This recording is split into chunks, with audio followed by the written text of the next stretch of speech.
وہ جنوری 2005 کی ایک سرد رات تھی۔ ڈاکٹر شازیہ سوئی گیس فیلڈ کے سیکیورڈ اپارٹمنٹ میں سونے کے لیے بستر پر جا چکی تھیں۔ ان کے شوہر خالد لیبیا میں تھے اور وہ گھر میں اکیلی رہتی تھیں۔ سوئی پلانٹ کی ساری سیکیورٹی فوج کی ایک special branch defence security guard یا DSG کے پاس تھی۔ کہا جاتا ہے کہ بلوچستان کے اس خطرناک بیابان میں سیکیورٹی اتنی سخت ہے کہ یہاں چڑیا بھی پر نہیں مار سکتی۔ شدید اندھیرے میں جب کبھی بجلیاں کڑکتیں تو گیس پلانٹ اور آس پاس لگی باڑ چمکنے لگتی۔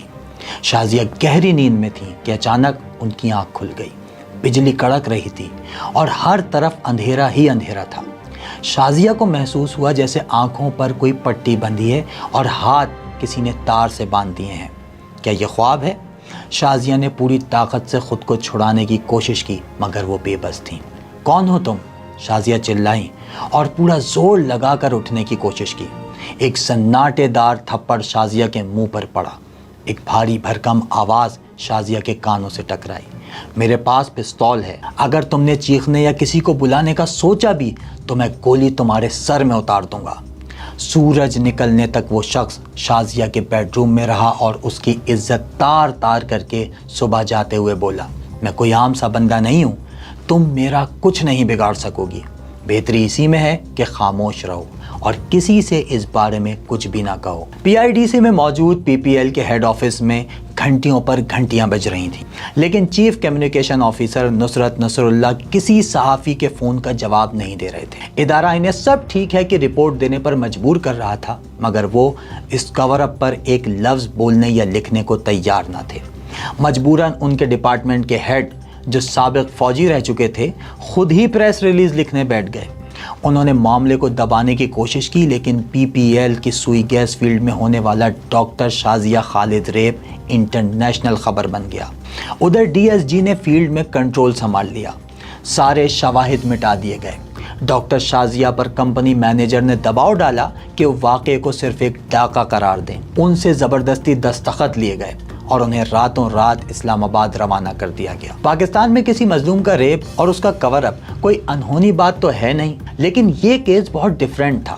ایک تو یہ واقعہ بگٹی ٹیریٹری میں ہوا تھا اور اس کا چیف سسپیکٹ کوئی اور نہیں، خود DSG کا ایک کیپٹن تھا۔ ابھی تحقیقات شروع بھی نہ ہوئی تھیں کہ فوجی ڈکٹیٹر پرویز مشرف نے ٹی وی پہ آ کر کیپٹن کو 100% بے گناہ قرار دے دیا۔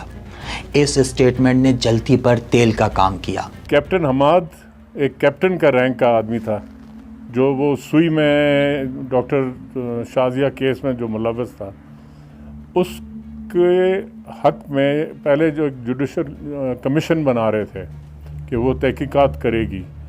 جوڈیشل کمیشن کے بننے سے پہلے ہی پرویز مشرف اپنے وردی میں آئے ٹی وی پر اور انہوں نے کہا کہ کیپٹن حماد از 200% انوسنٹ۔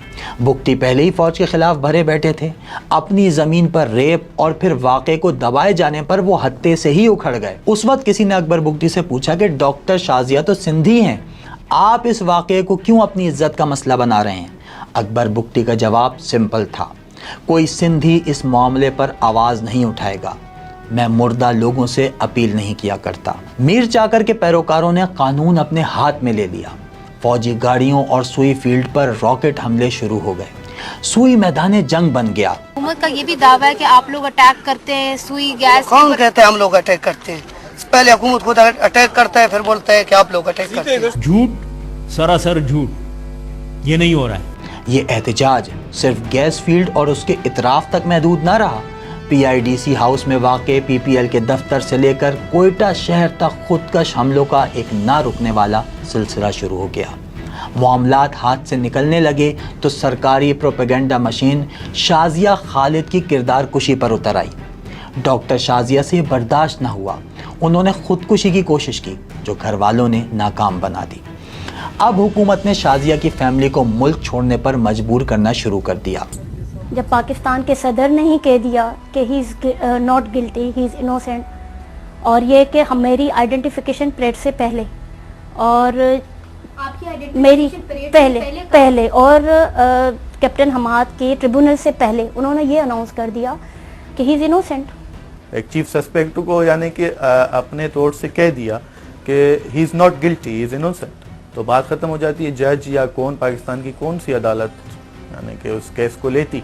جو مظلوم تھی اسے ہی جان کا خوف دلایا جانے لگا. بالآخر ڈاکٹر شازیہ اپنی فیملی کے ساتھ لندن چلی گئیں اور حکومت نے سکھ کا سانس لیا. کچھ ہی عرصہ گزرا تھا کہ پیچھے سے یہ خبر اڑا دی گئی کہ ریپ تو سرے سے ہوا ہی نہیں تھا بلکہ یہ سب ایک ڈرامہ تھا اور بس. واشنگٹن پوسٹ کو انٹرویو دیتے ہوئے پرویز مشرف بولے کہ میں پیسے بنانے کا دھندا خوب پہچانتا ہوں, ریپ کراؤ اور ویزا لگوا کر باہر سیٹل ہو جاؤ.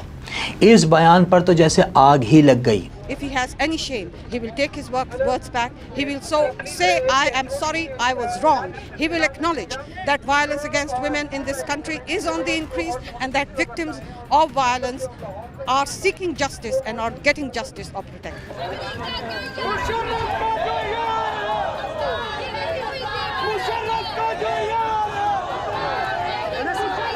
رد عمل آیا تو مشرف بڑی معصومیت سے بولے کہ امریکی اخبار نے ان کی بات کا غلط مطلب لیا تھا. چند روز بعد واشنگٹن پوسٹ نے پوری ریکارڈنگ ویب سائٹ پر ڈال دی. مگر مشرف کا کیا بگڑتا, وہ تو وار اگینسٹ ٹیرر میں امریکی بغل بچہ بنے ہوئے تھے.